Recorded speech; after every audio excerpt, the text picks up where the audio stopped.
Hello दोस्तों, स्वागत करते हैं आप सभी का आपके अपने यूट्यूब चैनल जैकपुर पे। तो आप लोगों के पास आप अभी एग्ज़ाम देकर आ रहे हो, ठीक है। अब अभी से आप लोगों के पास मात्र एक दिन का समय बचा है आपके पास, ठीक है। ओनली फॉर एक दिन। और सही मायने में अगर आप देखोगे ना तो आपके पास 30 घंटे से ज़्यादा का वक्त अब नहीं बचा है। इसलिए तो आप लोग को ना हम क्या करते हैं कि जितने भी इंपॉर्टेंट सवाल है आप लोगों को उससे रूबरू करवा देते हैं। आप लोग देख लो, जो सवाल आपको कंप्लीट हो जाए कोई बात नहीं, आपको याद है उसको आगे बढ़ने दो। और जो सवाल आपको लग रहा है तो उसको तुरंत नोट डाउन कीजिए और नोट डाउन करके उसको फिर आप जो है क्लियर कर लीजिएगा। तो वीडियो हम नहीं चाहते हैं कि ज़्यादा बड़ा हो, 10 मिनट के अंदर का वीडियो बनाएंगे और टोटल सब्जेक्टिव को आपको यहाँ पे क्वेश्चन रख देते हैं। और आप लोग उसकी तैयारी कर लेना, अपने बुक से करना है, किसी भी वीडियो से आंसर उतारने का कोशिश मत कीजिएगा क्योंकि समय आप लोगों के पास बिल्कुल भी नहीं है। और हाँ, हम अपने व्हाट्सअप चैनल पर, व्हाट्सअप चैनल है हमारा, व्हाट्सअप चैनल पे मैंने सारा का सॉल्यूशन डाल दूंगा मैं, वहाँ से आप लोग जो है अपना सारा का सारा ले लेना, ठीक है। सारा आंसर आपको वहीं से मिल जाएगा, ढूंढोगे वहाँ पे मिल जाएगा। हमें चैप्टर वाइज वहाँ पे हम डाल देंगे आप लोगों के लिए, इतना करेंगे कि चैप्टर वाइज डाल देंगे, ठीक है। तो आप लोग वहाँ पहुँचिए, आप लोग व्हाट्सअप चैनल पे, ठीक है। लिंक आपको डिस्क्रिप्शन में दे देंगे, ज्वाइन कर लीजिएगा। देखिए, सबसे पहला सवाल यहाँ पे आप लोग देख रहे हो, वाहनों के उत्तल दर्पण का उपयोग पश्चिम दिशा में क्यों करते हैं। बहुत ही अच्छा सवाल है, ठीक है। इसको कर लेना है आप लोगों को। लेंस की क्षमता को परिभाषित कीजिए, SI मात्रक लिखना है, लिख लीजिएगा। एक छात्र को अंतिम पंक्ति में बैठकर ब्लैक बोर्ड पढ़ने को कठिनाई होती है, बच्चा किस दोष से पीड़ित हो सकता है, इसे कैसे ठीक कर सकते हैं। ये आपके बुक का NCERT का क्वेश्चन है, देख लीजिएगा। उसके बाद है यहाँ पे दिए गए चित्र में कौन सा अभिक्रिया हो रहा है, अभिक्रिया का समीकरण लिखना है आपको, ठीक है। ये सब जो है आपका जो है 24 का मॉडल पेपर है ये, ठीक है। दो तत्वों का नाम लिखना है जिसकी बाहरी कोर्स पूर्ण होती है, ठीक है। समजातीय श्रेणी आपको लिखना है। विखंडन से किस प्रकार भिन्न है, पर्यावरण को बचाने के लिए के पांच प्रकार के आर क्या हैं। ये भी मोस्ट इंपॉर्टेंट है बाबू, इसको देख लेना आप लोग, ठीक है। और उसके बाद है यहाँ पर देखिए 5 सेंटीमीटर की एक वस्तु है, 10 सेंटीमीटर फोकस दूरी के अवतल लेंस से 25 सेंटीमीटर दूरी पर रखी गई है, प्रतिबिंब की स्थिति, आकार और प्रकृति ज्ञात कीजिए। ये न्यूमेरिकल है, इसको देख लीजिएगा आप लोग। उसके बाद है एक विद्युत सर्किट, एक आरेख बनाना है जिसमें 2 वोल्ट के 3 सेल बैटरी, 5 ओम प्रतिरोध, एक 8 ओम प्रतिरोध, एक 12 ओम प्रतिरोध का एक प्लग कुंजी सभी श्रेणी क्रम में जुड़े हुए हैं। इसका आपको डायग्राम बनाने बोल रहा है, ठीक है।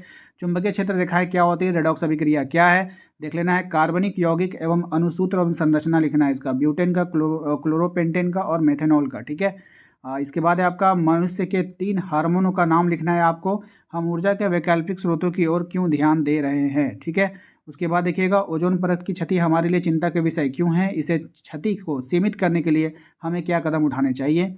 उसके बाद है हमारा विद्युत मोटर का नामांकित चित्र बनाने के लिए बोला है, इसके सिद्धांत की कार्यविधि का वर्णन करना है, देख लीजिएगा। अब आप सोचोगे कि एक दिन में हमको तो लगता है कि आपको 1 घंटा इसी में लग जाएगा, जो न्यू स्टूडेंट हो गए ना 1 घंटा वहीं में लग जाएगा। तो ये सब आपको 1 साल पहले से करने का था, लास्ट टाइम में थोड़ी होता है ये सब, ठीक है।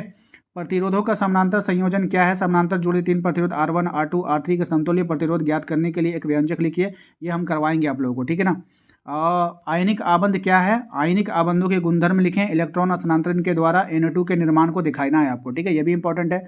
50 मिसेल क्या है, साबुन की सफाई की प्रक्रिया की विधि को समझाइए। ये भी लॉन्ग क्वेश्चन में देख लीजिए, सब इंपॉर्टेंट है। मानव का हृदय का नामांकित चित्र बनाना है, मानव हृदय का दोहरा परिसंचरण को समझाना है। मेंडल के प्रयोग कैसे पता चला कि लक्षण प्रभावी तथा अप्रभावी है, विभिन्न लक्षण स्वतंत्र रूप से वंशानुगत होते हैं। ये भी मोस्ट इंपॉर्टेंट वाला सवाल है आपका, ठीक है। तो ये हो गया इसका। और इसका ऑब्जेक्टिव के लिए ना बाबू आप हमारे चले जाना वेबसाइट पे, वहाँ पे ना मैंने आपको टेस्ट डाल दिया, वहाँ से आप प्रैक्टिस कर लोगे। इसके बाद सबसे पहले आप लोग यहाँ पर सेक्शन ए जो है यहाँ पे देख पा रहे हो, सेक्शन ए का आप स्क्रीनशॉट मारो, ठीक है। इसमें कुछ सवाल है, इसको आप लोग देख लेना। जो सवाल रिपीट कर रहा है तो कोई बात नहीं है, और ऐसा नहीं है कि आप लोग जो ऐसे ही कर रहे होगे, कुछ ना कुछ सवाल आपको यहाँ पे आपको याद ही होगा। इस वाले का भी स्क्रीनशॉट ले लीजिए आप लोग, ठीक है। दोनों आ जाएगा इसी में, ले लीजिए इसका स्क्रीनशॉट। चलिए, इसके बाद आप इसका स्क्रीनशॉट यहाँ पे आप लोग ले लो। यहाँ पर संयोजन अभिक्रिया क्वेश्चन नंबर 10 से क्वेश्चन नंबर 16 तक, ठीक है। इसका आप लोग ले लो। देखिए, इसमें आपको दिया है डायनेमो क्या है, यह किस सिद्धांत पे कार्य करता है, प्रत्यावर्ती धारा डायनेमो की बनावट का कार्य का वर्णन करना है, ठीक है ना। तो ये वाला भी इंपॉर्टेंट होगा आपके लिए। क्वेश्चन नंबर देखिए 17 है, 18 है और 19 है। 17 में समीकरण को संतुलित करना है, और 18 में मनुष्य के पाचन तंत्र का नामांकन चित्र बनाना है, और मानव में बच्चे लिंग का निर्धारण को समझाना है कि कैसे कैसे होता है, ठीक है। तो ये सब जो है आपका इंपॉर्टेंट है प्रीवियस ईयर मॉडल पेपर से। अब यहाँ से जो हम बोलेंगे आपको वही को करना है, ठीक है ना। सबको नहीं करना है, इसको छोड़ दीजिए, इसको छोड़ दीजिए, ठीक है। क्वेश्चन नंबर 3 को देखिए, कह रहा है एक ऐसी धातु का उदाहरण दीजिए जो कमरे ताप के द्रवावस्था में पाई जाती है। इसको देख लीजिएगा। एल्काइन का सामान्य सूत्र देख लेना है। मेंडल ने अपने प्रयोग के लिए कौन से पौधे को चुना था, ये देख लीजिएगा। एक जैव निम्नीकरण पदार्थ का उदाहरण देना है। उत्पादन अपने ऊर्जा के लिए किस पर निर्भर करता है, उत्पादक अपनी ऊर्जा के लिए किस पर निर्भर करता है, ये देख लीजिएगा, ठीक है। उसके बाद अगर हम 8 नंबर की बात करें तो एम्पियर परिभाषा लिखिए, एम्पियर ये वाला देख लीजिएगा, ठीक है। और उसके बाद आपको देखना है किसी तार का प्रतिरोध उसके अनुप्रस्थ काट के क्षेत्रफल में परिवर्तन के साथ किस प्रकार परिवर्तित होता है? किसी चालक के प्रतिरोध का किन कारकों पर निर्भर करता है? उसका ए नंबर छोड़ दीजिएगा, बी नंबर को कर लीजिएगा, ठीक है, ये इंपॉर्टेंट है। और उसके बाद है आपका विद्युत टोस्टरों तथा विद्युत स्त्रियों में तापन विशुद्ध धातु के ना बनाकर मिश्र धातु के क्यों बनते हैं? हाँ, ये इंपॉर्टेंट है, इसको देख लेना है आपको। 3 पर्यावरण हितैषी अभ्यास लिखें, आपको ये भी कर लीजिएगा, ये इंपॉर्टेंट है। समजात अंग से आप क्या समझते हैं, ये कर लेना है। परितंत्र में अपमार्जक की क्या भूमिका है, ये देख लीजिएगा। समजाति श्रेणी क्या है, उदाहरण के साथ आपको समझाना है, ये भी देख लीजिएगा। उसके बाद आपका श्रेणी क्रम संयोजन को परिभाषित करना है। विद्युत परिपथ में 3 प्रतिरोधक देखिएगा, ये देख लीजिएगा, ठीक है ना, बहुत ही इंपॉर्टेंट, 5 नंबर में आएगा जब भी आएगा। उसके बाद 16 नंबर में क्या बोला है? हाँ, 16 नंबर में आपको फिर न्यूमेरिकल है, इसको बना लीजिएगा, इसी फॉर्मूला पर आधारित होगा जिसको आप प्रूफ कर रहे हो। धातु तथा अधातु रासायनिक गुणों के आधार पर अंतर स्पष्ट करना है, देख लीजिएगा। पोषी स्तर क्या है, आहार श्रृंखला में का उदाहरण देना है और विभिन्न पोषी स्तर को बताना है, ये देख लीजिएगा आप। प्रभावी पुड़ी के प्रभावी लक्षण से आप क्या समझते हैं? मेंडल के द्वारा कैसे पता चला कि लक्षण प्रभावी अथवा अप्रभावी है, ठीक है, इन दोनों को आप देख लीजिएगा, ये भी इम्पोर्टेंट ही है, ठीक है। चलिए यहाँ पर आप इसका जल्दी से स्क्रीनशॉट लेते चले जाइए, ठीक है, स्क्रीनशॉट मारिए, सभी इंपॉर्टेंट है, 1 नंबर वाले सवाल में सब पूछा जाएगा, स्क्रीनशॉट ले लीजिए इसका। आप उतना पढ़ेंगे तो टाइम आप लोगों का बर्बाद होगा, ठीक है, हम नहीं चाहते कि आप लोगों का समय बर्बाद हो, क्योंकि समय तो ऐसे ही कम है आप लोगों के पास। चलिए फिर से दूसरा बार स्क्रीनशॉट मारिए, यहाँ पर सभी यहाँ पे आ जाएगा। सेक्शन बी में भी देखिए यहाँ पे कुछ सवाल है, लीजिए सेक्शन बी का स्क्रीनशॉट मारिए, ठीक है। 3 सवाल यहाँ पे दिख रहा है, तीनों इंपॉर्टेंट है। उसके बाद अगर हम बात करें, देखिए यहाँ पे 4 सवाल आपको दिखेगा, 11, 12, 13, 14, ये भी इंपॉर्टेंट है, स्क्रीनशॉट ले लीजिए इसका, ठीक है, सभी सवाल इंपॉर्टेंट है, कोई भी यहाँ पे छांटने लायक नहीं है। सेक्शन सी में आइए, 3 सवाल आपको एक बार में दिख रहा है, तीनों सवाल का स्क्रीनशॉट मारिए, ठीक है, तीनों सवाल का स्क्रीनशॉट लीजिए। उसके बाद आ जाइए, ओजोन क्या है, ये किसी परितंत्र को किस पर प्रभावित है, ये भी इंपॉर्टेंट है भाई। मानव में बच्चे लिंग का निर्धारण, ये 2 बार रिपीट हुआ, कोई बात नहीं है, आपको एक ही बार करने बोल रहे हैं, 2 बार थोड़ी बोल रहे हैं, तो इसको कर लीजिएगा आप लोग, ठीक है। चलिए यहाँ पे 4 क्वेश्चन आपको दिख रहा है एक बार में, चारों का स्क्रीनशॉट जल्दी से ले लीजिए, ठीक है, चारों का स्क्रीनशॉट ले लीजिए। उसके बाद अगर आप देखेंगे क्वेश्चन नंबर 5, 6 और 7, इसका स्क्रीनशॉट लीजिए, ठीक है। स्त्रियों और पुरुषों में पाए जाने वाले लिंग गुणसूत्र कौन से हैं, ठीक है, बता देना है। स्त्री में XX और पुरुष में XY, है ना। चलिए जल्दी से इसका स्क्रीनशॉट ले लीजिए। उसके बाद फिर आते हैं नीचे, नीचे देखिए आपको दिया गया PQ प्रतिरोध ये नहीं आएगा, ठीक है। चुंबकीय क्षेत्र का ऐसा ही मात्रक लिखें, एक चुंबकीय सुई के धारावाहिक चालक के पास लाया जाता है तो वो विक्षेपित क्यों हो जाता है? हाँ, ये इंपॉर्टेंट है। उसके बाद है आपका प्लेटिनम, सोना, चांदी उपयोग आभूषण बनाने के लिए क्यों किया जाता है? ये भी इंपॉर्टेंट है, देख लीजिएगा। यौगिक संरचना लिखना है आपको, इसका देख लेना आप लोगों को, क्या होगा यदि हम पोषी स्तर के सभी जीवों को समाप्त कर दें? हाँ, इंपॉर्टेंट है बाबू। आप कचरा प्रबंधन की समस्या को कम करने में क्या योगदान दे सकते हैं? किन्हीं 2 तरीकों को लिखिए, पढ़ लेना है इसको, एक बार पढ़िएगा, याद हो जाएगा। एकल जीव द्वारा उपार्जित लक्षण सामान्य अगली पीढ़ी में वंशानुगत नहीं होते हैं, क्यों? ठीक है, तो ये उतना इम्पोर्टेंट नहीं है, ठीक है, जान।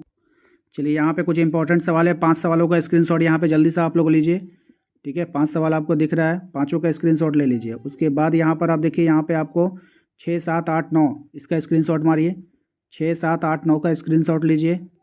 फिर उसके बाद क्वेश्चन नंबर 10, 11, 12 और 13 का स्क्रीनशॉट लीजिए, ठीक है। क्वेश्चन नंबर 10, 11, 12 और 13 का स्क्रीनशॉट लेने के बाद क्वेश्चन नंबर 14, 15 और 16 का स्क्रीनशॉट लीजिए, 14, 15 का ही ले लीजिए, ठीक है, क्वेश्चन बड़ा है, 14, 15 का ही लीजिए। चलिए इसके बाद आप लोगों को लेना है 16, क्वेश्चन नंबर 16, ठीक है, क्वेश्चन नंबर 16 का लीजिए स्क्रीनशॉट। उसके बाद इसका डायग्राम का ले लीजिए, ठीक है। क्वेश्चन नंबर 17, 18 और 19 का स्क्रीनशॉट लीजिए, क्वेश्चन नंबर 17, 18 और 19 का स्क्रीनशॉट ले लीजिए। चलिए क्वेश्चन नंबर आप ले लीजिए 1 से लेकर के 5 तक, ठीक है, क्वेश्चन नंबर 1 से लेकर 5 तक का स्क्रीनशॉट लीजिए जल्दी। क्वेश्चन नंबर 1 से लेकर 5 तक का स्क्रीनशॉट लीजिए, हम पढ़ेंगे तो अब काफ़ी समय लगेगा। चलिए अब आते हैं और क्वेश्चन नंबर 6, 7, 8 का स्क्रीनशॉट लीजिए, क्वेश्चन नंबर 6, 7, 8 का स्क्रीनशॉट लीजिए, क्वेश्चन नंबर 6, 7, 8 का स्क्रीनशॉट लीजिए, ठीक है।